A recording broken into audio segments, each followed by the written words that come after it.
boop, beep boop, beep boop. A Just the Network production. Beep boop boop. That sounds good.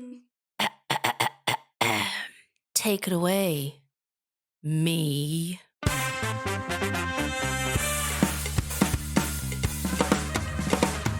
Hello, Gistners, and welcome to Just the Gist. I'm your host, Rosie Waterland, and in this podcast, I tell entertaining stories about anything and everything, but with just the gist of what you need to know to help you sound impressive at a dinner party. Gisting in every week is the JTG production team and you guys, the Gistners. So, let's get gisting. Oh my gosh, I'm so excited about this one. You guys. Today, I'm giving you guys, Kate Lever and James Joseph, just the gist of Belle Gibson. Whoa! Yes. I know, I launched into that really fast because I just was like, it's happening! I mean, this is a JTG OG favourite. Sabontu herself became like a character on the show. She's the gift that keeps on giving. Oh, truly. And I just, getting to go back over and like redo this one has been so much fun, and I just can't wait to. It is a privilege. It is a privilege to be part of the Belle Gibson episode. Thank you so much. So here we go. Just the gist. Belle Gibson, Rosie's version. I'll never stop laughing. Okay. So I don't normally like use Wikipedia descriptions in like my episodes, but this one was just so funny. Like the description of her on Wikipedia is just, when you look her up, it's just so apt. Like, because you know how it's like Beyonce, like singer, actress, producer, whatever. Belle Gibson's is Belle Gibson, Australian health fraudster, former influencer, and pseudoscience advocate. That sounds so official. Yeah, I know. It's like her official job title. She's a multi-hyphenate. Yeah, she's a multi-hyphenate. What do they call it? A slashy. She's a slash. A slashy.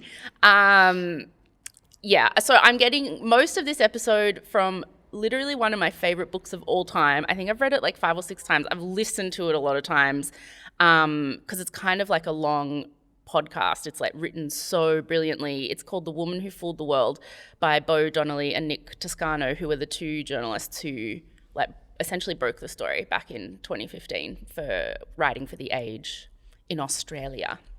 For our international listeners. For our international listeners, all one of you. 3 of you. Yeah. Yeah, so that book came out like not long after it all happened. So I think back in like just the gist, I'm making this up, 18-ish maybe, around then. But and a lot of the new show Apple Cider Vinegar about Belle Gibson comes from that book as well. So that's where I got most of this from. Shall we? Let's do it. Yay! Okay, so Belle Gibson shot to fame in the 2010s, a time when like hashtag girl bossing was at its peak. And that's why I'm so psyched you're doing this one, Kate Lever, because like online women's media was in its brief sort of golden age in Australia. And we were right in there. We were there. We were right in there at the time. And Belle Gibson sort of became a bit of a darling at this time, very briefly, thanks to her Instagram account at healing_Belle, which followed her journey with terminal brain cancer, except, whoops, she didn't actually have cancer. Spoiler. So, and that was just the gist of Belle Gibson. Bye! So, Belle Gibson was born in 1991, but already it's like, or was she? Because she has said 1989.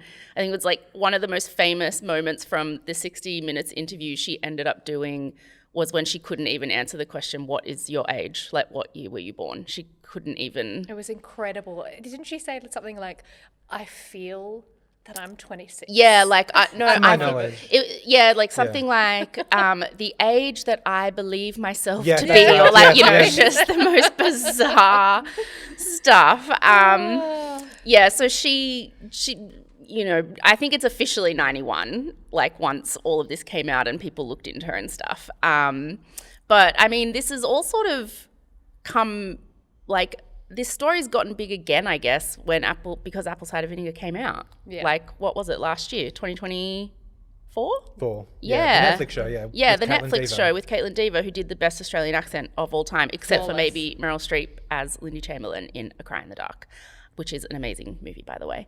But yeah, I think, and that really like kicked the story into like international sort of mainstream, because this was a huge story in Australia.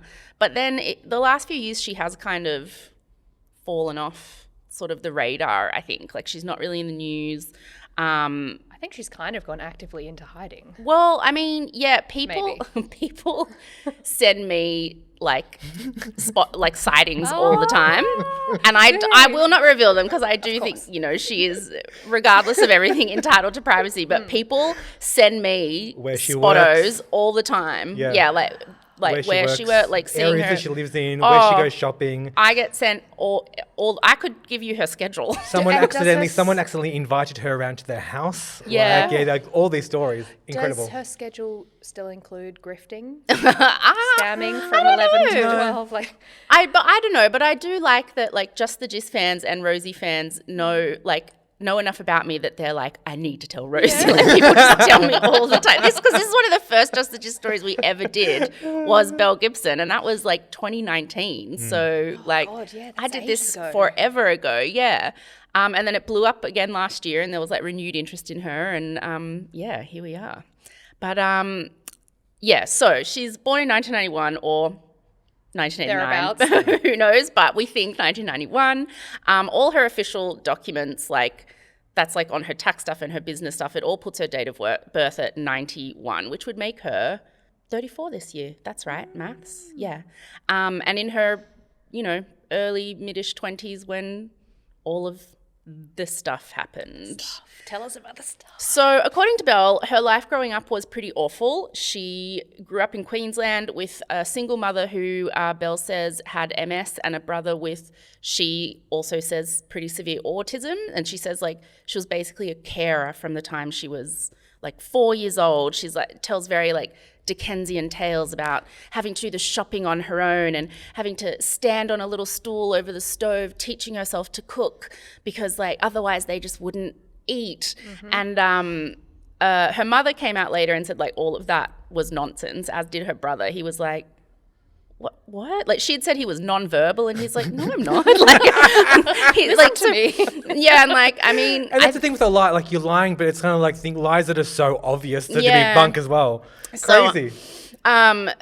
you know, her mum said that, like, most of what she said about her childhood, wasn't true. Her mum also seemed like a bit of a piece of work, though, when all this happened.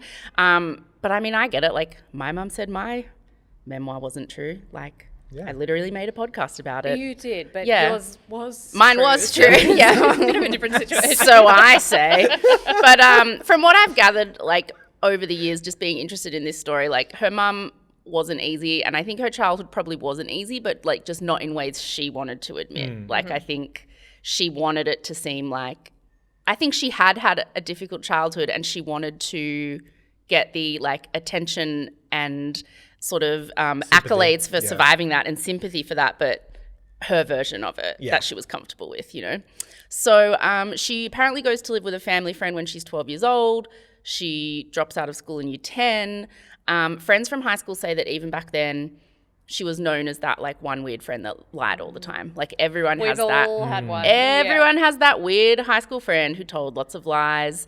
And, you know, she apparently would just, like, be spinning a lot of crap all the time about her home life, either being, like, stuff being really amazing or stuff being, like, way more awful than it was, which I never understood friends who wanted to do that. Like, I was like, I actually was the kid standing over the stove making Rosie's chicken soup. Yeah. Like, it's not glamorous or exotic. You know what I mean? You boast about at school. Want to swap? Yeah. Like, I mean, I remember my weird friend in high school who lied all the time was actually, like, one of my closest friends.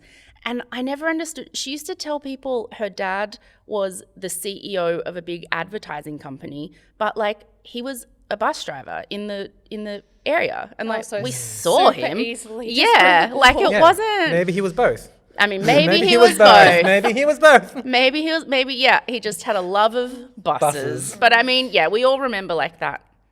There was that one weird kid. And so she drops out of school in year 10 and moves from Queensland to Perth and then ends up in Melbourne eventually. And she works odd jobs like in call centres, and she has a baby by a guy pretty young that she doesn't stay with. And so it's around then, when she's around 18, that she starts hanging out in a lot of like online chat rooms. Is Didn't we hanging all? out what Didn't you we say? all? Like, I did a little bit. I wasn't computer literate enough because we were poor.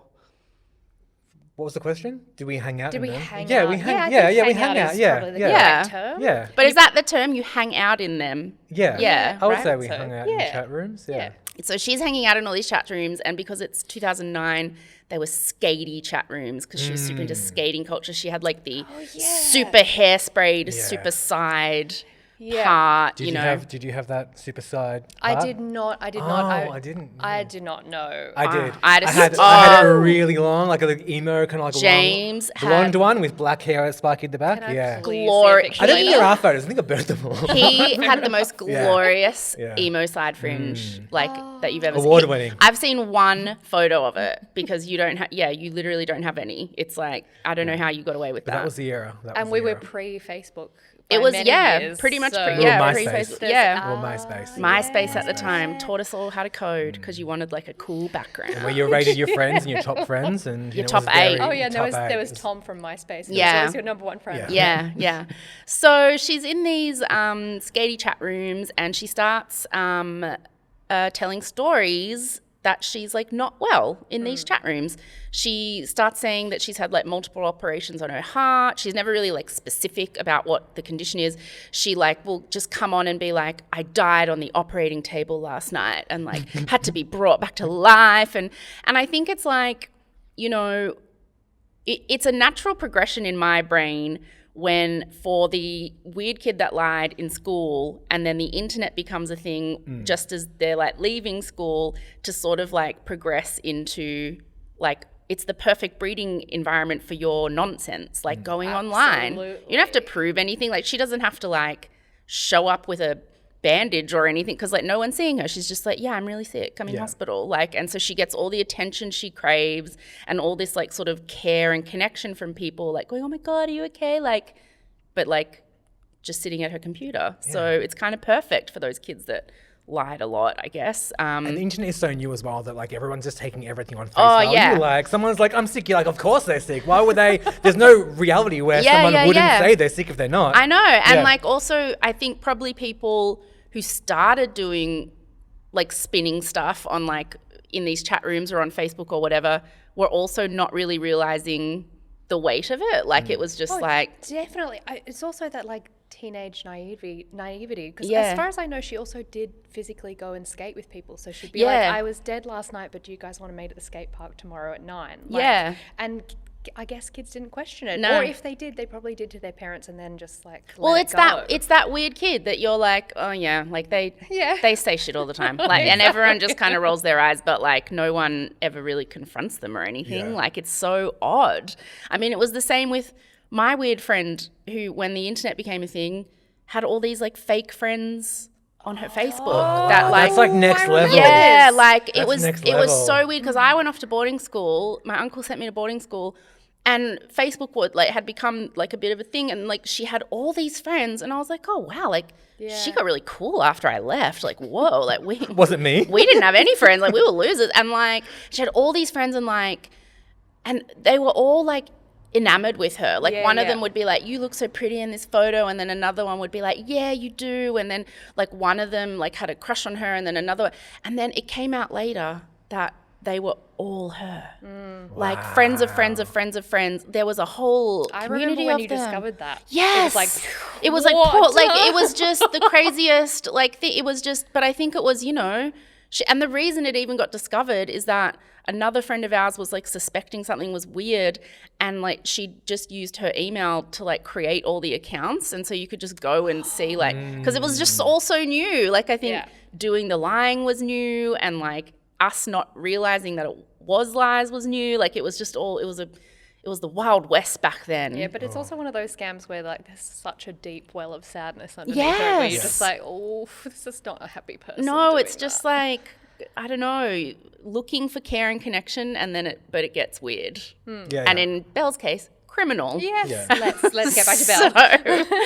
So, I think she's getting like a bit of buzz from the attention like she gets when she pretends to be very sick, and so she starts to like escalate pretty quickly. So it goes from like a heart condition to like dying on the operating table, and then she's been diagnosed with terminal brain cancer.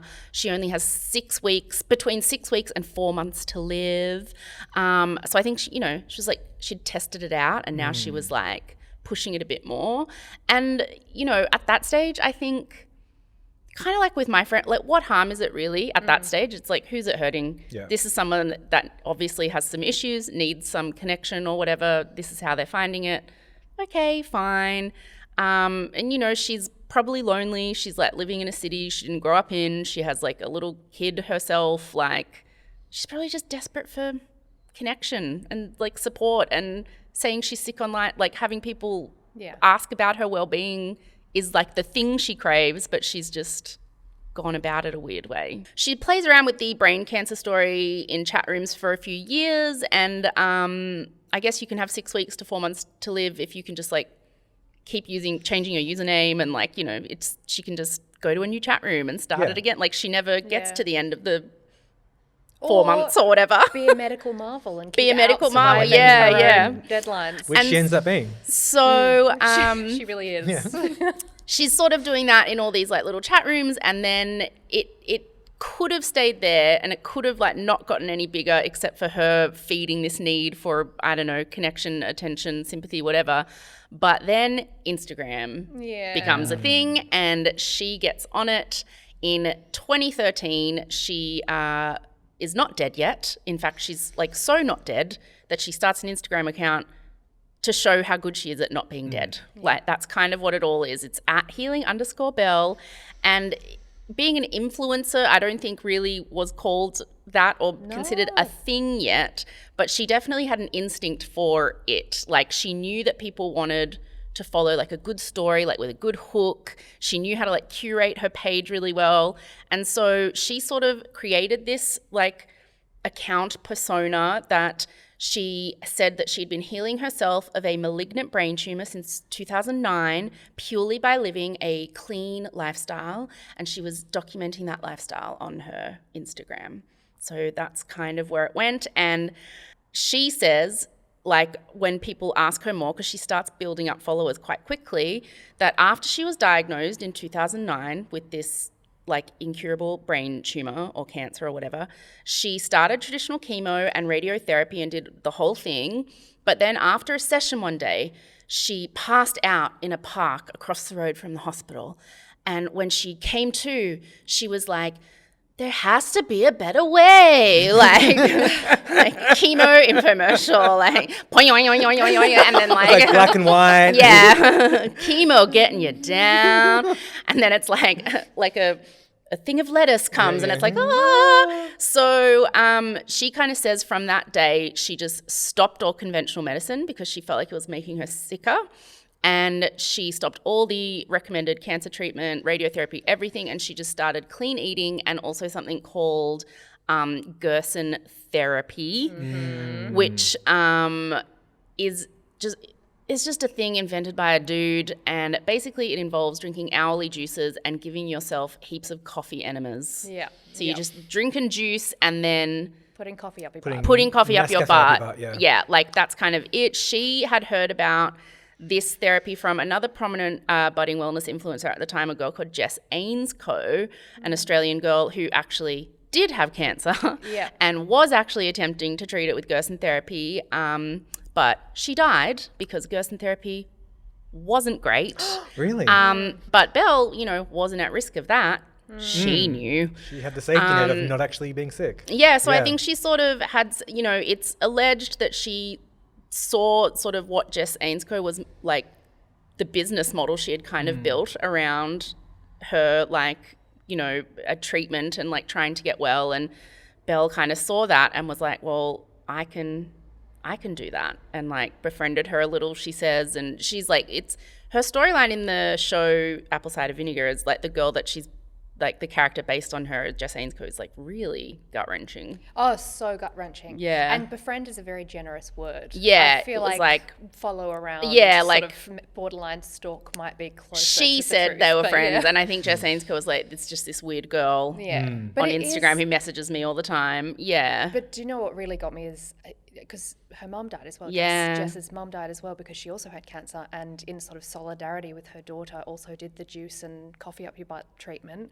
and Yeah. it didn't work for either of them, and they're no longer here, and that really got me. Yeah. Like, It's so sad. it's genuinely heartbreaking. It's so sad. It reminds me as well of Steve Jobs, who was very woo-woo and, yeah. you know, literally like one of the richest men in the world, access to every possible treatment you could have. He had pancreatic cancer, I think, and just did a lot of holistic, whatever you want to call it. And then it was right at the end, he pivoted to like Yeah. radiotherapy or whatever, and late. it was too late. Yeah. Yeah, Silicon a lot of Valley- people do pivot right at the end, but it's too late. Silicon Valley is a very weird little hub for wellness Weird whackery. wellness wackery, yeah. Such a weird crossover to me. Yeah. Although it does also make sense. Anyway. But that's why I think they say there's the wellness to conspiracy pipeline. Yeah. Because it Oh, just like, absolutely. it's all very in tech and all that weird stuff. So yeah, I think she kind of modeled what she was doing on Jess Ainscough, but with the, you know, benefit of not actually dying. Yeah. So that helps. So this one, did she have a business, or was she just kind of like on Instagram posting Yeah, about so it? But she figures out how to monetize things in a way that I think was kind of ahead of her time. Like it's always the way with these kind of fraudsters. You think if you put your attention and cleverness and tenacity Yes. towards a legitimate thing, like you could do something really amazing. So she has builds up about 200,000 Instagram followers, which back then, wasn't. There was no one really knew how to monetize that yet. Yeah. People were starting to get like sent free things if they had a lot of followers or whatever. And she does like love the attention that she's getting. She wants to try and like leverage it into success though and money, because she's like at this point there's something about the attention and the love that was like, okay, now that's not enough anymore. She wants like how can I get stuff out of this? And that's where it starts to there's just at the heart of it, it's quite sad because it's clearly someone with a lot of issues and trauma who was looking for some kind of connection or love or attention. It's like, yes, that was part of it. But then also as soon as there was a chance to make buck, she does it. So she realizes, okay, I'm not going to do like what other Instagram people who were growing in popularity were doing at the time, which was like slowly figuring out like sponsorship deals and stuff.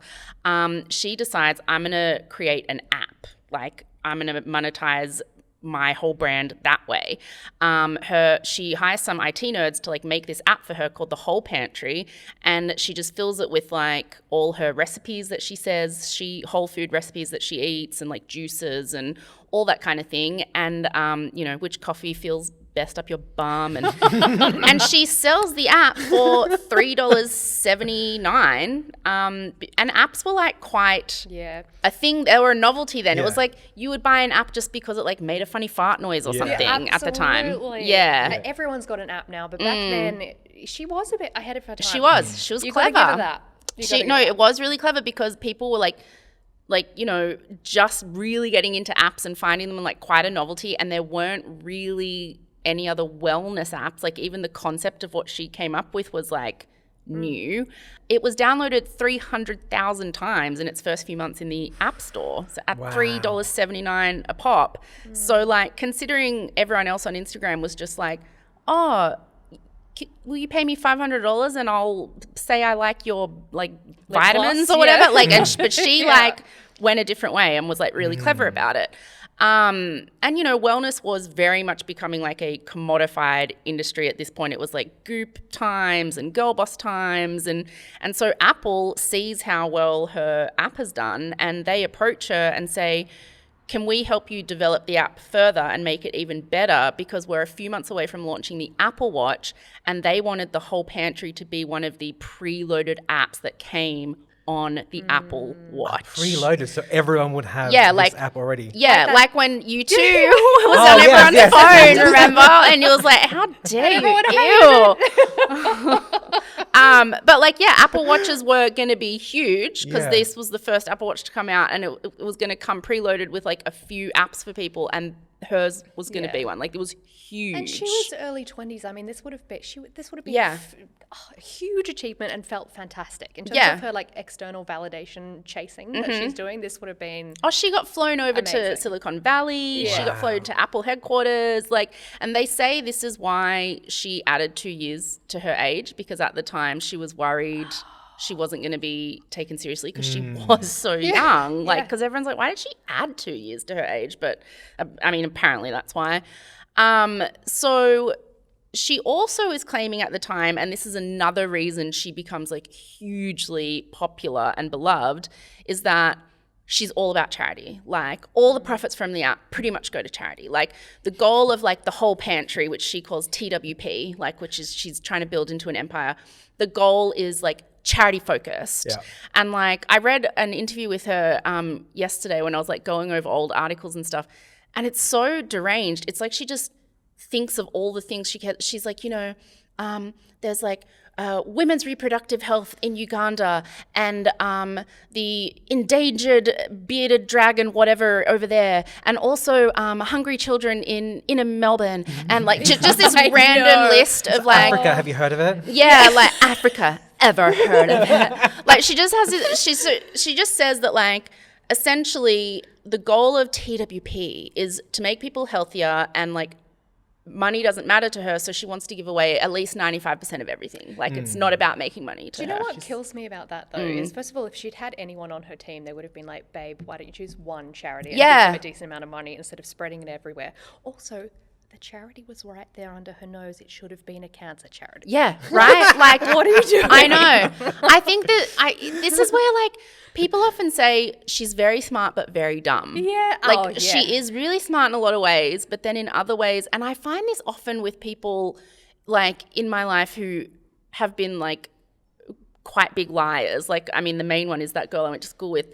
They would like often like forget things they'd said, mix details but just with such conviction. It's like when George Costanza says in Seinfeld, like, it's not a lie if you believe it. Yeah. So like, if you've convinced yourself, I don't know, but I don't think that is the case here. I think she very much knew she wasn't giving away any money, and she just wanted to like, she didn't want to pick one charity because she wanted the love and adoration of like, Everyone. yeah, like, I donate to that one, and I donate to that one, and I donate to. I mean, she's already got the cancer kind of like market cornered. Yeah. But, what about to all, refugees, Hunger. and what about hunger, and what about all these other people who could also adore her? Exactly. So so basically, like, she's people give money to TWP, like, to buy the app or like whatever else she's developing, like it becomes a book and stuff eventually.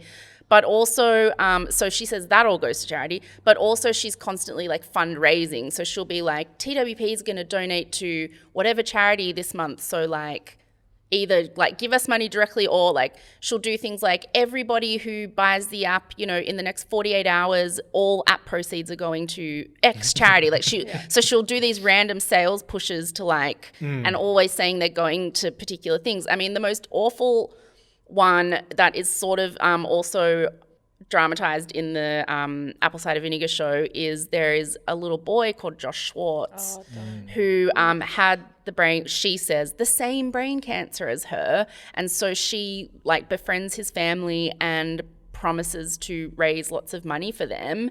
And she does do a lot of big pushes on Instagram. She'll be like, everyone who does in-app purchases for the next week, it's all going to Josh and his family, and Josh Schwartz. And it was like actually quite awful. He died eventually. She gave them no money. And after he died, because it is actually incurable if you actually have this brain cancer, after he died and like it came out that she had defrauded so many people thought like his family were involved in it, because all these people had donated money to Belle thinking it was going to go to them. And so then they thought that like they had been in on it with her or something. Like, we gave you all this money. She literally raised money for a 6-year-old dying kid and didn't give it to him. Didn't they have to move house? Yeah, they had to move house. Their neighbours were hounding them. They got hounded, and there was an experimental surgery that they were hoping would give him more time that was going to be paid for with this money that never came. Like, that is where you start to go, oh no, like that's just... You're a bad Well, person. I feel like at the beginning, like the Psychopathic. person who was at risk of being hurt by her actions was her. Yeah. Maybe her kid, although apparently she was a lovely mother the whole time. Probably still is. But I feel like she like wanders further off the path of morality.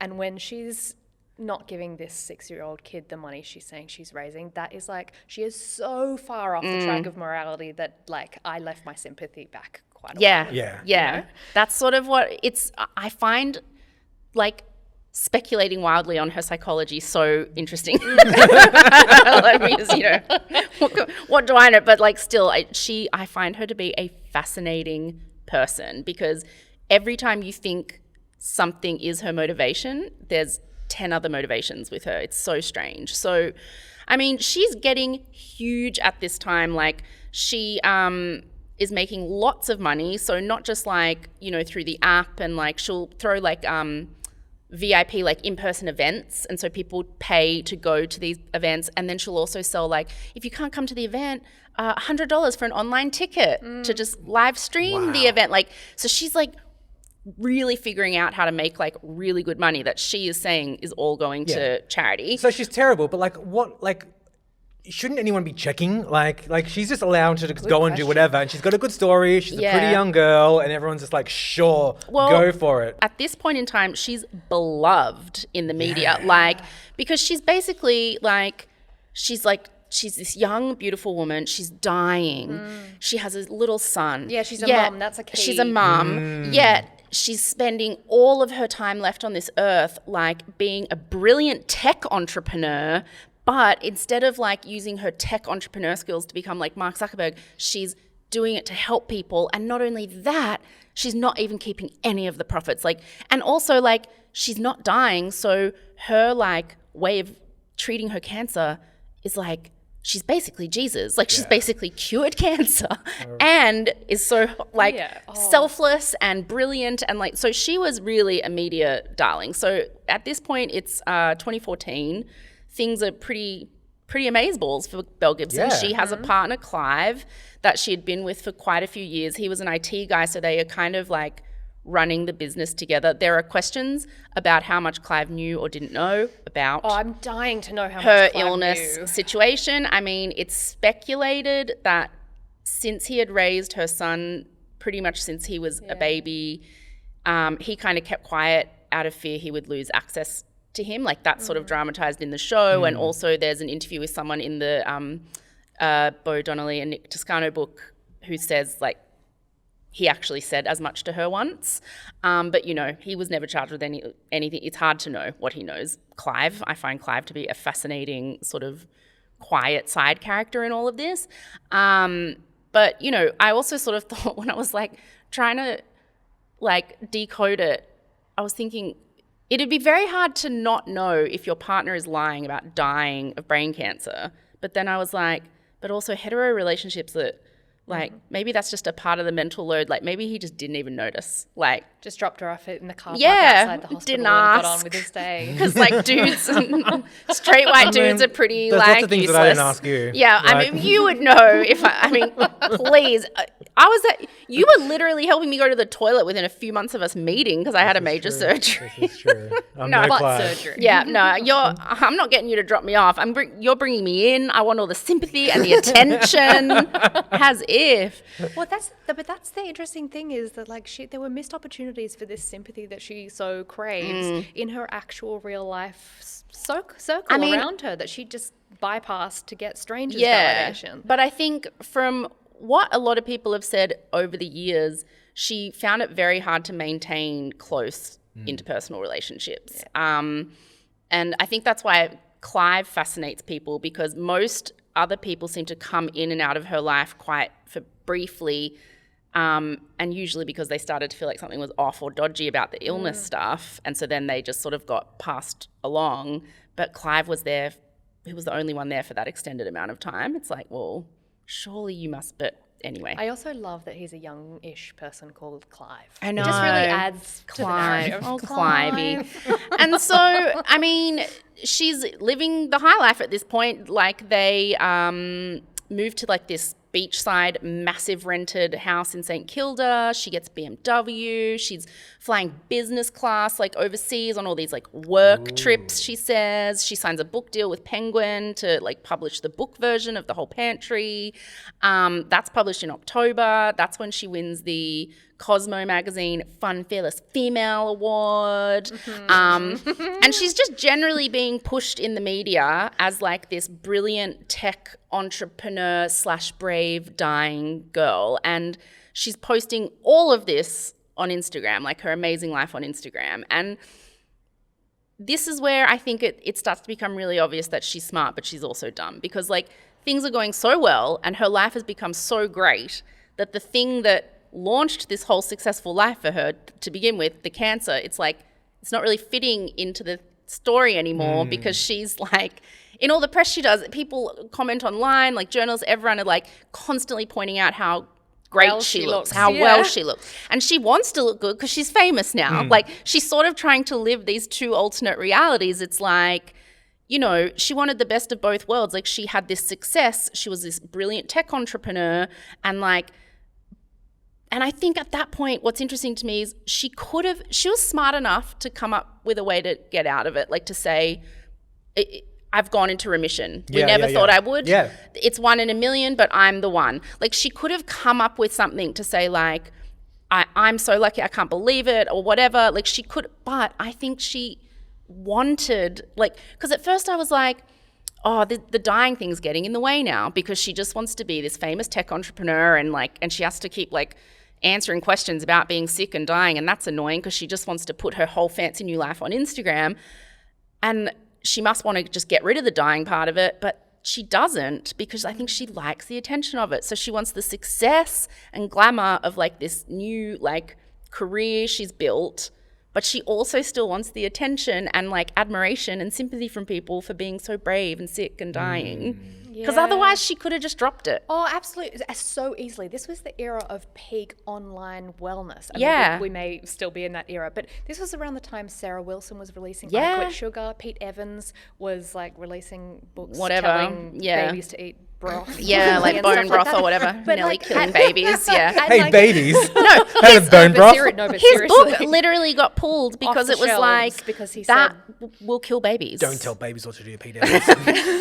But like, no, it was who would have questioned her if she said she'd gone to remission? Exactly, and she could have changed her Instagram name from Healing to Healed. She could have done so much in that space. Belle's PR team. I know. We could have. Before it went she'd be a titan by now if Kate and I had done this. But like, she wanted the attention of being sick. That was that's what's so interesting about her to me. It's like you could have just become this tech entrepreneur wonderkin and dropped all the dying stuff, but she wanted to keep the dying stuff too, even though it made it hard to like live both lives. It's so I find her so interesting.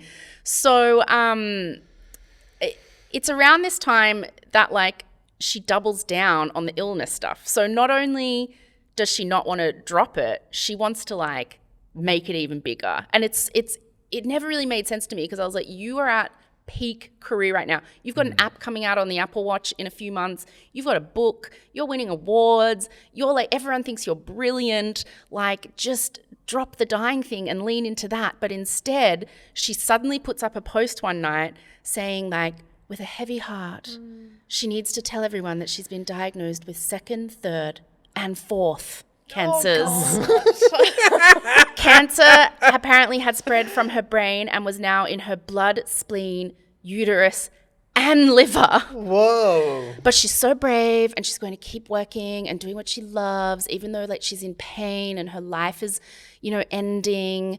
Like, so she doesn't just like double down. She like quadruples down. Like, this is where I'm like, that had to be some kind of addiction. Yeah. Definitely. Is it like I'm not getting enough attention right now? It seems to be kind of plateauing a bit and I need to like up the ante. Maybe, but like, she was getting peak attention at the time and making so much money, and like the only thing this illness stuff was going to do was put it all at risk, really. Was that was it like I need to blow this up somehow? I would love to know her process of choosing how many cancers to have. To me, that is 3 is not enough, 5 is too much. I know, but Too that's many the thing where it cancers. is like so like smart but dumb because Yeah. you know it comes out later. Doctors are like it is actually not possible to have that cancer with that. Like she doesn't. It's like you're literally an internet person. Google, hello, Google. Like just Google it. Why? It's like she just I don't know gets a compulsion or something. So that's kind of when I think maybe she pushed it too far with that post. It's the start of 2015 and it's the year that people start to actually sort of go, like, don't mean to be rude, but like, shouldn't you be dead? Yeah. Like, aren't you? Why are you dead? I think you and I literally had that conversation We when we were did. at Mamma Mia. We were Yeah. like, is she... What's the no go? offense, but is she still alive? Is she going to die or what? Like, what's going on?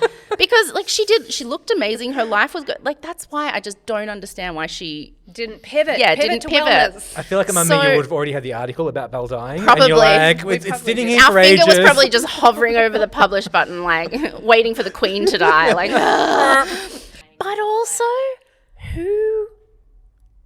who's gonna say? No one wants to say that they doubt it. Who's gonna just openly go, "I don't believe you, cancer sufferer"? Yeah. Like, Oh, yeah, exactly. who's gonna do already, that? There's already enough disbelief of like chronically Yeah. and tragically ill people. You don't want to be the one being like, I think this like tall poppy, let's bring her down. Yeah, but like I think a lot of people, because particularly with that last post where she was like, "I've got cancer in every possible organ in my body," that was when people were quietly like there were whispers online of like, "Hey, is she? Come on now," you know, and like, but nobody wanted to be the person to say. And also, how can you, like, people's medical records are private, so even this is the problem that Nick Toscano and Bo Donnelly eventually faced, is that you can't prove someone doesn't have a medical thing because you can't access their medical records. So like, it's a very hard thing to prove. So a few people are whispering online, but like no one wants to be the one to say it. Nothing major comes out. It's a couple of friends of hers actually who started to suspect she might not actually be sick. And they describe a really uncomfortable incident in The Woman Who Fooled the World, where she was having a birthday party for her son, and in the middle of the party she just suddenly like collapsed and spent 40 minutes sort of having violent seizures on and off, like just convulsing and like upsetting all the kids at the party, but like not letting anyone call an ambulance. But like it was like, but apparently just not at all believable. Like it just looked like it was cringe. Someone was on the floor like faking a seizure. It was like, apparently it was that bad. 40 minutes. Yeah. That is a long And fake seizure. the awkwardness of all these people having to stand around all knowing, none of us really believe this, right? But no one's saying anything. like, It's so weird. Even if someone was telling you don't call an ambulance, if You someone's still seizuring would. for 40 minutes, you would call an ambulance. I'd be You're like, I don't care. You're not the one Yeah. in their right mind right now. Yeah. I will call an ambulance. The fact yeah. that nobody called an ambulance kind of proves that like everyone thought it was bullshit. They all thought it was nonsense, Yeah. right? That's such a good point. And so it was like the party plus just an extended period of time of sort of being her friends now and in her orbit, and just realizing things aren't really adding up the way they thought. So these couple of friends decide to confront her, and like they want to be really sort of pragmatic and sensitive about it, because they are like, if someone's done something like this, like they probably have issues. Like there's some issues here. So they tell Bo Donnelly and Nick Toscano in the book that they go to Belle and Clive's house one night and are basically like, look, if you've like done something that's gotten out of hand, like out of control, like just got away from you, and now you're stuck in it and you don't know what to do, like, we're your friends, we can help you, like, you know, no judgment here, let's just try and fix this, like, we love you, like, you just need to admit what's happening. And apparently she just gets very defensive and very upset, like does not give an inch, like will not admit to anything. And they're like, you know, Belle, you're selling things to people and you're telling them to stop conventional treatment based off of the fact you stopped conventional treatment and are like doing so well. Like, that's really dangerous. You've got to, if you weren't actually ever sick, you have to stop. Like, you know how bad that is, right? And she just would not give an inch.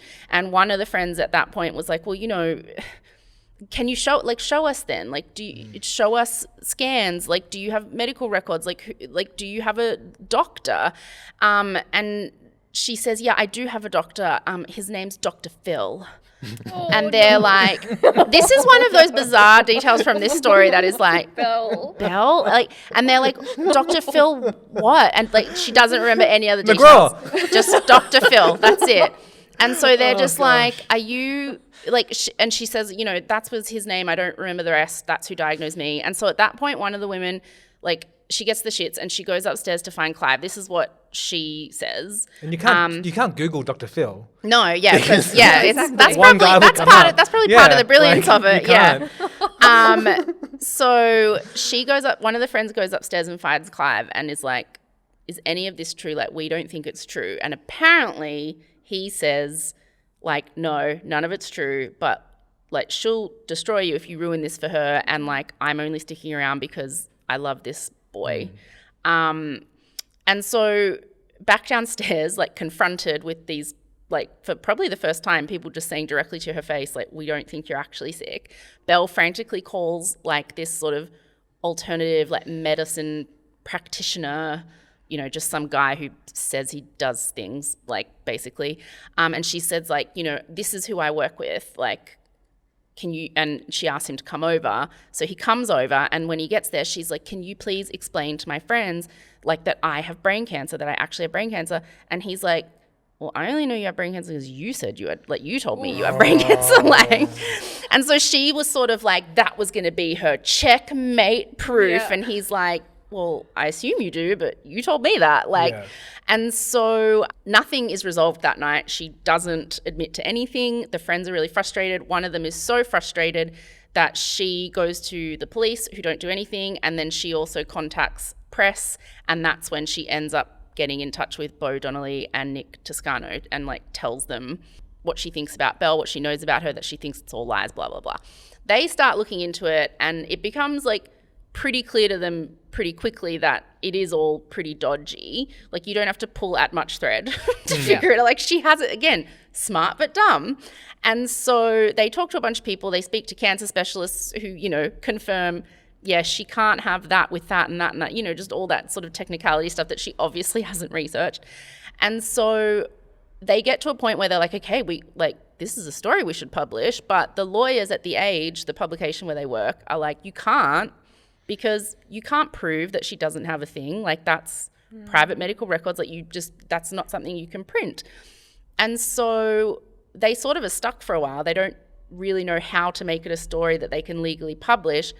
But then they realize, okay, well, we don't have evidence for, like, the cancer faking stuff, so let's look at the money stuff. And so they start investigating, like, the charity, like, where, like, the business, the whole pantry business, like, the money going in, money going out, donations made, because, like, donations are all public record and stuff. And that's also not a very long thread to pull, because, like, it takes them barely any investigating at all to realize she's basically not donated anything to anyone. Yeah, it was like, the whole pantry. Africa. Yeah. Oh, no? You didn't give me money from Belle Gibson? Oh, okay. Yeah, that's pretty much what they did. Yeah. Like, hey, sick kids. Oh, still you did? Sick? Okay. Oh, no. Kate Lever can't handle it. She's too pure of heart for those kind of cynical jokes. So, oh yeah, actually I did have just here, not even Josh Schwartz. They contacted his family, no money. They got in touch with, like, most of the charities that she had mentioned had either never heard of her or had heard of her but never got any money from her. In the book, one of the grossest things that also I think says just a lot about who she is as a person, that it kind of makes it hard to come to any conclusion other than, like, she's just lacks an enormous amount of empathy. So a friend later says that Belle says to her, oh, I'm going to Josh Schwartz's family's house next week. And she was an amazing cook, this girl. So Belle asked her, can you, like, prep a whole bunch of meals for them? Because, like, that would be so helpful for them to, like, have just a whole bunch of meals they can put in the freezer. And so this girl spent, like, 2 days cooking, and she made 2 weeks worth of meals that could be frozen, like, just so much stuff. And, like, you know, the week after she asked Belle, like, did they like the meals? And Belle was like, oh my God, it was amazing. They loved it. Like, thank you so much. And she said a couple months later, she was at Belle's house and she opened the freezer and all the meals were in there. And like, she hadn't even tried to hide them. It was almost like she'd forgotten. Like, she knew the girl was going to go, like, and so it's like, why? Yeah, why? why? That is such a senseless She cruelty. hadn't eaten them. Yeah. At least eat them. Yeah, At least be like, scamming for the food. But she also wasn't hiding them. Like, Sense. why? It's just, that's the kind of thing where you're like, oh no, yeah, you just suck. Like, and you her just emotions suck. do not work like Compute, normal people. yeah. It's like narcissism, psychopathy, Yeah, something- sociopath. It's Like I said, we're- speculating wildly Yeah. about her psychology is so fun. So Donnelly and Toscano essentially follow the money and find out pretty quickly there isn't really any money to follow because she hasn't donated anything. And that is a story that they can publish because they have all the evidence for this. So they get the story together, and the day before or a couple of days before they're going to publish, they email her a list of questions like, just, you know, where is this money? We Do called you have Africa. cancer? They Yeah. said you didn't give them anything, kind of thing. And she writes them, like, she freaks out and writes back to them kind of like, just nonsensical, like, oh, cash flow problems and no, but thanks for getting in touch. Like, just trying to act very like, everything's fine. I can answer all of this. Nothing to see here. Yeah, kind of thing. Yeah, she's basically like, oh, you know, our accountants have just got a hold on outgoings because of ingoings, backwards synergy over something, you know, like she just... Let's circle back on this. Yeah, like, and she, I think, and by the tone of her email, it seems like she thinks, oh yeah, I've nipped this in the bud. I've outsmarted these two journo kind of things. So they published their story about Belle Gibson in The Age in March of 2015. And they don't say anything in the story about her possibly faking cancer. Like, they don't allege that at all. The story is purely about the lack of donations, but they figure once people read that, they'll start to pull at the rest of the thread themselves, and that story will then... Like, they won't have to write it. It will just kick off. And In the comment section. Yeah. And they are Genius. right from the moment the first story is published about, like, these dodgy, like, charity claims, everything starts to fall apart really quickly. The online reaction is immediate. Like, people are obviously saying how disgusting, like, the charity fraud is, but also straight away, people are like, I've been thinking that for ages. Yeah. I haven't, like, I knew it. Like, everyone knew it, apparently. Yeah. Everyone knew that she, like, I never believed it. She's been faking it the whole time. Like, everyone said they knew. And so it was just lots of, like, none of that added up. I've been thinking that for a while kind of thing. And so it just, like, snowballed very quickly. It was like the fraud news gave people permission to say, oh, and I think she's lying about the cancer. It was like everyone had been holding it for so long, and then they finally got to say it out loud. But were there, Rose, at this stage, there were also people who were like, I'll defend She did Belle have, forever. she did have some hardcore, like, followers. Because there would have been people who would have turned their back to conventional treatment. Oh no, there were people who Who literally were like, all my hope is in Belle Gibson, Yeah. so this has It's to be too- correct It's like the because sunken cost fallacy, yeah. sunk cost thing. fallacy, yeah. they're And like, also, I've come too far with her. I can't bear this to not be true. no, and also the hope you have tied up in it, because look how well she is. And if you're really sick and you're like, oh, if I do what she does, maybe one day I'll be as well as her too. Like, and so then to find out it's not actually true, like, you would, all your hope would be lost. You know, so there were people who stuck up for her. I mean, not for long, but and she also tried, like, she sort of feebly put up some posts, like, thinking she could get a handle on the situation, and she also, like, started going back through, like, her Instagram and Facebook public profiles, just, like, deleting, like, just very conspicuously, like, if something was like, I'm dying, she was like, delete. Like, she just was like going on a deleting spree. And solves it. yeah, that solves it. And so it all just starts to snowball. It becomes huge news in Australia. And like Nick Toscano and Bo Donnelly can then start reporting on just all of it, because it's all sort of coming out. They're just reporting on the commentary around it, kind of allows them to write about, you know, all the allegations. But like at this stage still, there was no proof that it wasn't true. And like, here's the thing with pathological lies is they always double down and they always think they can get you back on board, that they can convince you. And Belle did too. She was like, I know what I'll do. I'll do some major media interviews. And she thought, like, I'm smart enough to, like, fix this issue. So she says to the Women's Weekly, like a major Australian women's magazine, there's a huge headline interview with her, and the headline is, "No, none of it's true." And it was like, what? She was like, such a good headline. It was such a good headline. And it was like her looking very serious into the camera, looking very beautiful. She admits that she never had cancer. But this is the story she's come up with, is that she's also been fooled like everyone else. She's a victim. She says she's a victim. Of Dr. Phil? She's traumatized because dodgy alternative doctors like Dr. Phil told her she had cancer, and she believed them. It actually, some reporters fined Dr. Phil later. He was actually like a wellness sort of practitioner, but he was another one who said, no, she came to me and told me she had brain cancer, and I was just treating her with all my nonsense, woo-woo stuff. Like, but yeah, the story she spins is like, I thought I had cancer because like dodgy doctors told me I did, and like, and now I've found out that I don't. And so when you think about it, you're like, initially you're like, oh, what nonsense. But then you're like, actually, if she wants to not take blame for this, which she absolutely does not want to take blame for this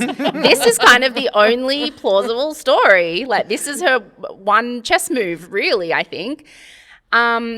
That Women's Weekly interview does not land well, not helped by the fact her mother does a Women's Weekly interview the next month, disputing just like so much about her life. And so then Belle's like, okay, I'll double down even more and I'll do a TV interview on 60 Minutes. Ooh, serious. She gets paid $75,000 to do this interview, so she might have also needed the money because, by the way, she had no money. Like, she had made lots but spent lots. Yeah. So in now what is a pretty infamous interview. Yeah, the pink jumper. The pink jumper Tara. Turtleneck skivvy. She's in this pink turtleneck. So good. The journalist is Tara Brown, Australia's Tara Brown. And you basically see Belle unravel in real time, like in front of your eyes, because I think she genuinely thought she would outsmart Tara Brown and outsmart all of us. And by the end of the interview, she would be Australia's victim darling who'd gone through something awful. And you can see it in her eyes throughout the interview. At the start, she's like so in it. And like by the end, she just, she looks indignant almost. She's angry. Like she can't believe it hasn't gone the way she thought it would. I mean, the interview famously starts, like we talked about before, with her not being able to say what her age is. Like it's like the simplest question, how old are you? And she's like, Tara, that's a difficult question for me to answer, Tara. And Tara's going, Belle. Like, it's like she's chiding like a child. And she's like going, well, the age that I have been raised to believe I am. And Tara would just go, Belle. Like she couldn't even answer how old she was. It was just ridiculous. And she just tries to peddle the same kind of story she'd come up with that she gave to the Women's Weekly, which was, she had been traumatized. She is the victim in all of this. She's been living under the risk of death for years. And Tara was like, but you weren't. Yeah, exactly. And she's like, but I thought I was because doctors told me I was. And then she says, and this is probably the most telling, revealing moment in the interview. Like, I think one of the best interview moments I've ever seen televised. So she says, you know, like, I've been living under the risk of death for years. And Tara's like, but you haven't though. And she's like, I know. And she says, like, I am like really struggling with the grief of that. And Tara says, grief that you don't have cancer. And she's like, I'm grieving the fact that like I was told I had it and that's not my life anymore. And then Tara says, you're grieving the fact you're not dying. And she goes, yes.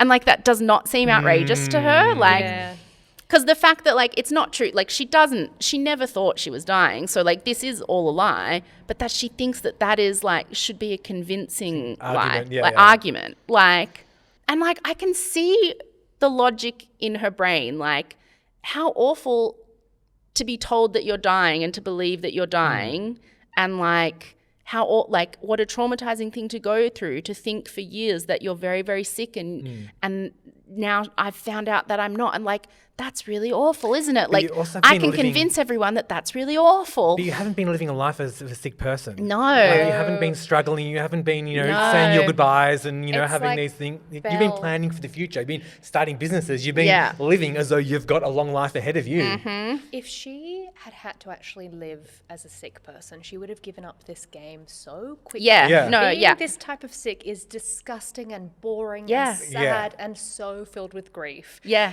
And fear and all of that. She wouldn't have lasted a week in the life of an actual sick person. And then to get on national television and say, I'm grieving the fact that I'm not that. It's like, what are you talking about? But it's also like, I feel like that moment is a glimpse into her version of reality, which only she and she alone lives in. Yeah.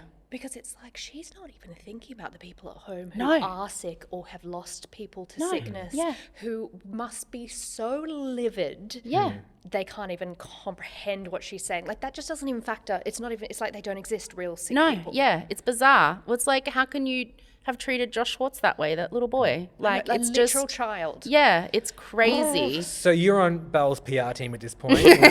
What do you do? Oh my God. We know what she did. What would you do? I would have, honestly, if I was on her PR team, I would have told her to lean into the actual truth of her life, the actual trauma of her childhood, which it sounds like there was actual trauma in her childhood, just not the kind she says. And I would have said, like, lean into that and admit that you made this up, but it's because you're a very traumatized, unwell person and you need to get help. Like, and then just disappear, man. Yeah. Like, there's no future for you. Say in this. sorry like, and move on. That's what I would say. I'd say, like, game over. Yeah, and I'm pretty sure public relations professionals probably did say that. Like, basically, do the mea culpa, apologize, come clean, and then go to a very small town, never to be heard from again, which, like, is sensational advice in this and the only way out. But she wouldn't and also, admit. 10, 15 years time, you could probably write a really good book that people will buy and read. She could have got a consulting fee on the Netflix show if she'd played it right. Yeah. And come back as, like, I don't know, like, we forgave Winona Ryder for shoplifting. There are some that, I think this is a lot more serious. No, I know, but like, No, it's the same. She's a broken person, and we do like a redemption arc. Yeah. We may have welcomed her back, but no. But you have to be vulnerable enough to be honest about your faults. Yeah. And like, that was not in order to be redeemed of them. And like, she just was never going to admit that she had has any. done it. Yeah, done anything wrong. And so, in the interview, Tara starts pushing her for more details on like her doctors, who diagnosed you with what, when. And of course, she has very bizarre answers. She says that when she was younger, a man came to her house and had a machine that hooked up to a bunch of wires, and then the wires got stuck to her. And he told her, you have terminal brain cancer. And she believed him. And then he just like disappeared in a caravan and she never saw him again. And Tara was like, how did you think you were getting chemo if you weren't ever going to the hospital? And she said, he gave me some oral chemotherapy tablets.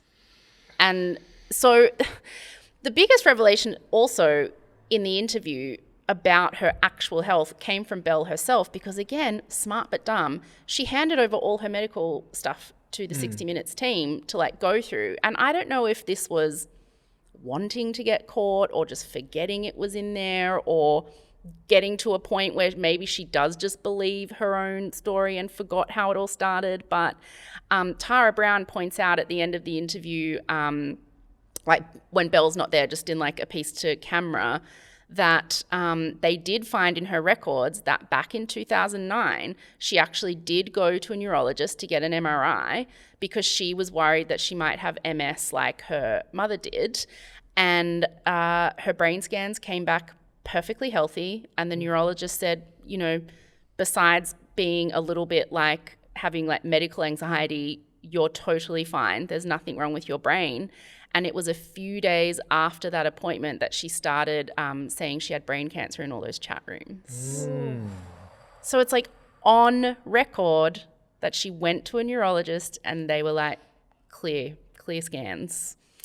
So she looks and sounds completely nuts in this interview. It was like, oh my God, it was, I think everyone in Australia watched it. It was like, and after Apple Cider Vinegar came out, everyone watched it again. Everyone watched it again, but they also dramatized it so well I reckon they should have got Tara Brown to just do her interview again. But the actress was really good. Sibylla from Sibylla Budd, she was great. Secret Life of Us. So she looks nuts in this interview, and by the end of it, she looks angry because it hasn't gone the way she wanted, and she has she even gets a bit argumentative. She's like, I thought I had cancer, Tara. Yeah. Like, do you not know how painful that has been for me? And Tara's just looking at her like, how old are you, mate? It's just, the interview does not go the way she wanted. And what is really obvious in the interview is that she just does not appear to have empathy for the victims. Yeah. She seems very upset, but it's only that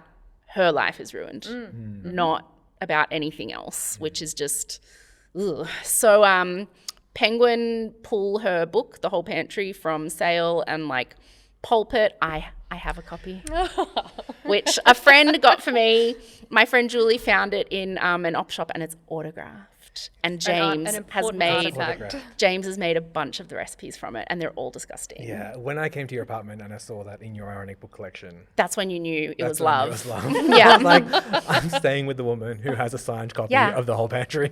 In my ironic book collection, it's nonsense. Some of the recipes are just lettuce with different lettuce in it. Yeah, it's a bananas recipe book. And the thing that because I made a bunch of the recipes, and the thing I was thinking, if you have some kind of terminal illness and you're spending your last months eating this food, preparing this food and eating this food, how depressing. It would take James 3 hours to make one thing that was just gross. The pulp of juice, and you eat it with a teaspoon with cacao powder. And it was all just things that were called things but made of other things. So it was like gnocchi, but it was basically just mashed vegetables into the shape of gnocchi. No, it was all just mashed vegetables into the shape of other things. It'd be like meatballs. And I'm like, that's just more mashed vegetables in the shape of another thing. It was, anyway, terrible book.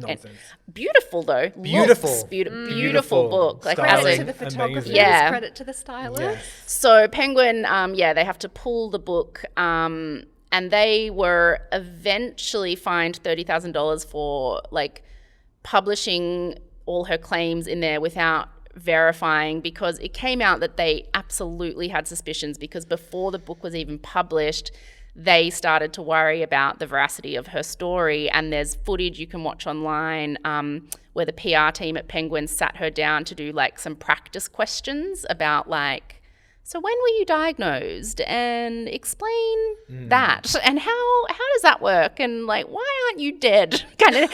So before publishing, they got worried and started asking her this stuff, but they still pushed ahead, and so they ended up getting fined $30,000. Because you're explaining to me that it's that they got fined $30,000, but you were explaining to me that it's kind of the onus is on the author. It is, to do all that kind of fact checking. So I've published 2 memoirs because I'm insufferable, and like I said, my mum said my whole first memoir was a lie. We did a whole podcast about it, but my memoirs were with HarperCollins, and they don't. I remember them explaining to me no, that's on you. Liability for lying, or what do you call it, defamation or making stuff up or whatever. It's on the author, so they don't fact check anything. They didn't fact check anything in my book. And then authors should go and get their own insurance. Authors should, in case something comes up. Crazy. Or and I mean, I remember the legal team at Harper in my first book, there was one thing they flagged, and it was a story I'd written about sleeping with this dude, and I'd talked about how tiny his penis was, and they were just change some details because it might be a little, the people who know him might know, so I had to change some details. But other than that, they were whatever, you can say what you want. And then lots of men have tiny penises. And then it'd be fine. And then my mum was it's all lies, and what are you gonna do? They don't check. About it, Mum. I'm not entirely sure why they ended up getting fined, but I mean, the footage was pretty damning, because that really proved that they were worried and yeah. questioning already, but published, and that was before the book was published, and they still pressed ahead. So her book's pulped, Apple dumps her app from the Apple Watch launch, so it never actually ended up on the watch. It got pulled from Watch Central, Watch HQ, whatever, yeah. but also deleted from the Apple, like the App Store completely. Yeah. So Apple just took the whole thing down. She becomes like a national pariah, and I think it's around that time that she starts to realize that she's not coming like back from it. Like that, I think after the 60 Minutes interview, she thought she was going to outsmart Tara and everyone, and that's when she was like, oh shit. So she mostly disappears at this point. Accountants wind up the business. Apparently, like, there's not really any money because she just spent it as fast as she made it. She does, though. I love this. It's an example of how she, like, really does, I think, did at least then still consider herself a victim and, like, wasn't really seeing the severity of it all. When the Apple Watch was released, like, when it had been planned to be released, on her private Facebook account that people track down since, there are screenshots. And on the day that Apple Watch is launched, she puts up this like status saying how proud she is to have been part of like such a huge development of the Apple Watch. And like, even though like, you know, her like part of it didn't end up on the watch, like she's just so happy that she was part of developing such an integral like important new thing, and like she's really proud to see the product, like the watch, finally hit stores. And it's like, what are you and this is after the interview. Yeah, she is like nuts. Oh my god. So her life has fallen apart very quickly. Like, for context, she was on top of the world when her book was published in October 2014, and in May 2015 the federal court approves Victoria's consumer watchdog to take legal action against her. So this is like, this all happened in pretty much 6 months. Like you hit May, and so it's like just over 6 months, everything has changed. Cosmo's Fun Fearless Female Award to the consumer watchdog hunting you down. So over the next year, there's a few court dates, all of which she doesn't show up to. She's not criminally charged, she's only civilly charged. So a lot of people thought she should go to prison, but they went after her civilly, meaning like she would owe damages. She just kept saying she was sick and couldn't go to court. Then in March of 2017, she's finally found guilty, and she's charged, I think it was about $410,000. But she just, over the next few years, she never pays anything.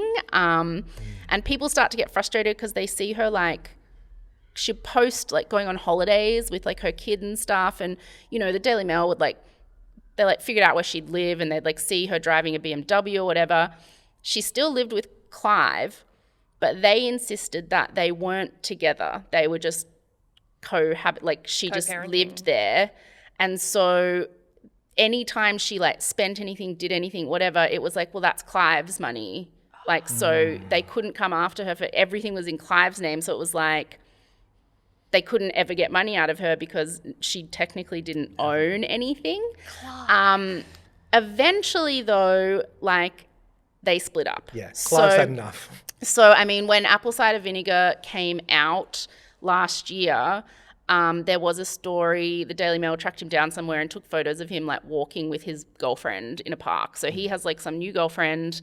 And I think after that, things were tricky for Belle because financially, I think, allegedly, Clive was the one supporting her. And like I said, since I did Belle Gibson's story on Just the Gist back in 2019, people send me sightings all the time. But I don't think it's appropriate to like say, you know, like I think that, you know, I would never say anything like that. But she loves receiving them. So I love receiving them, but I would never say anything publicly. But probably the most prominent example of her popping up since all of this happened was God, this is so bizarre, when she became Sabontu. So it was a couple years after all of this happened, and all of a sudden, one day she was interviewed on the news wearing a headscarf, standing outside a Melbourne-based Ethiopian church, and she was calling herself Sabontu and talking about the plight of her people back home in Ethiopia. Oh, no. And everyone was like, Oh dear. WTF, that's Belle Gibson. And so people were trying to like figure out what was going on. And apparently they got in touch with reporters got in touch with the leaders of the church, and they were like, we don't know her. She's got nothing to do with us. She just turned up to our church a few times wearing a headscarf. Like, we don't know what her deal is. And so she was like doing that for a while. And so I've been calling her Sabontu ever since. I don't know if she's still Sabontu. I won't say what people have revealed to me in their sightings, but like she is apparently like living in Melbourne and, you know, like living her life now. And no one really knows where she is or what she's doing except for the little sightings I get. And That she's Ethiopian now. still hasn't paid the fine. Nothing's been paid. And yeah, that's just the gist of Belle Gibson. Oof, it's a big one. It's equal Or, parts. AKA, Sabontu. Sabontu, of course. Sabontu. Yeah. Very worried about the plight of her people back in Ethiopia. Oh, she did try to save them earlier when she was She did. She did. pretending to send money. Yeah. So, I mean, this is someone who just is clearly looking for connection or belonging somewhere. Because she need to be supporting herself. Yeah, so apparently, yeah, she's working. I mean, she didn't get anything for apple cider vinegar. Yeah, the characters themselves said that. Yeah, on camera she in each didn't get. episode. Oh, they did, yes. She was not paid for her story, and then the Belle Gibson character's like, fuckers. Yeah. And, you know, it kicked off massive renewed interest in her last year, particularly like international interest in her last year. And so she sort of like popped up in the news again, and everyone was watching the Tara Brown interview again. And but then since sort of attention around apple cider vinegar's faded, it's sort Which of is for the best. Yeah, We for the don't need a best. revival It's kind of faded her. again. Like she didn't. I thought she might pop up at that time. I was like, I wonder if she's waiting in the wings to just be like, capitalize on this. here's my side of whatever. But she could have got on TikTok. There are some TikTok villains. She could have made a killing if she'd played it right. I'm glad she didn't. Yeah. I think she should stay out of the public eye. yeah. So Maybe I she's don't know. learned her lesson that she can't. She's not going to be able to change the narrative. She has. I don't know. She also hasn't said sorry, so probably not. Yeah, Yeah. like I don't know if that's true, but yeah, I'll keep you posted, Please. if on any developments. But as of now, that is just the gist of Belle Gibson. Wonderful. Thank you so much. Thank you so much. Yay! Thank you. Good to be back, baby. Baby. Thank you for listening to Just the Gist, a Just the Network production. Executive produced and hosted by me, Rosie Waterland. Produced and edited by James Joseph with additional production support from JTG team Kate Lieber and Hayley Stavely and Acast legends Guy Scott Wilson and Simon McDermott. Looking for breaking news? It drops on the Just the Gist Patreon every Tuesday, along with a whole lot of other bonus audio, video, and behind-the-scenes content, which you can access for just $1, $1 a week by clicking the link in the show notes or searching Just the Gist Podcast on Patreon. Follow Just the Gist on Instagram and TikTok at Just the Gist Podcast, and watch the video version of every episode on our YouTube channel, also at, funnily enough, Just the Gist Podcast. Follow Rosie, that's me, in all of the places at Rosie Waterland. Want to give us a suggestion? Tell Rosie to stop singing so much? Email us at hello@justthegist.com.au. Thank you, as always, for listening. Now go say something impressive at a dinner party. Bye.